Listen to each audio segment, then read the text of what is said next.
Hello mga kabayan! Ito pala ang aking journey sa Batanes.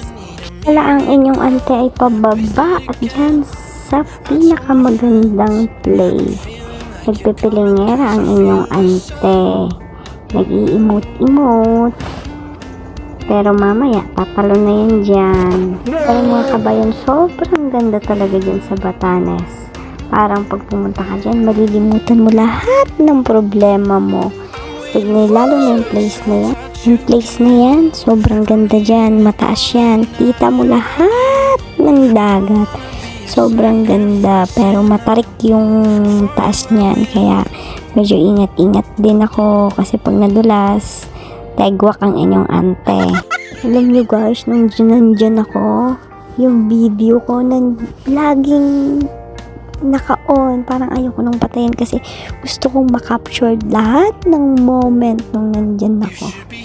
Ito talaga yung unforgettable na place sa akin at saka yung tour, ito talaga ang napaka-the best na place. Kaya kayo, pasyalan nyo na yung Batanes. Sobrang ganda. Sobrang lakas pala ng hangin dyan mga kabayan kasi kaya magsusuot kayo ng damit na masikip kasi kung maluwag mahuhubaran kayo. Tingnan niyo si auntie nyo, nahubaran na. Pasyensya na kayo sa aking ilong at hindi pa nadidiscover ang mga kamerang nagpapaganda ng ilong. Bago pala namin napuntahan yan, nag-travel kami from city town nila ng Bangka. 30 minutes pero sobrang lakas ng alon, ang laki, nakaka-nervyos. Pero ika nga, hindi daw kumpleto ang pag-tour nyo sa Batanes kung hindi nyo mapupuntahan yung area na to. Pero sobrang sulit, ang ganda. Ito namang next na pinuntahan namin ay dito lang to sa town.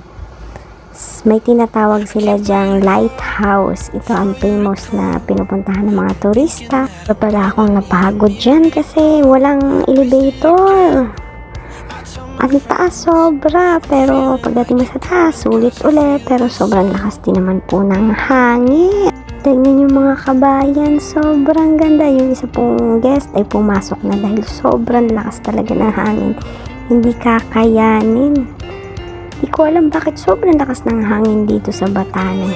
Buti na lang ang suot ko ay laging parang hubad na agad para pag hinangin ay hindi na siya mahihirapan. Tingnan nyo kabayan at umikot-ikot ako diyan. Sobrang sarap, nakaka-enjoy. Pwede mong isigaw ang iyong problema. Sobrang lakas ng hangin at natatalisod ako dyan. Tingnan nyo.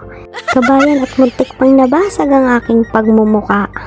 Hanggang dito lang ang aking journey sa pag-travel sa Batanes. Bye-bye!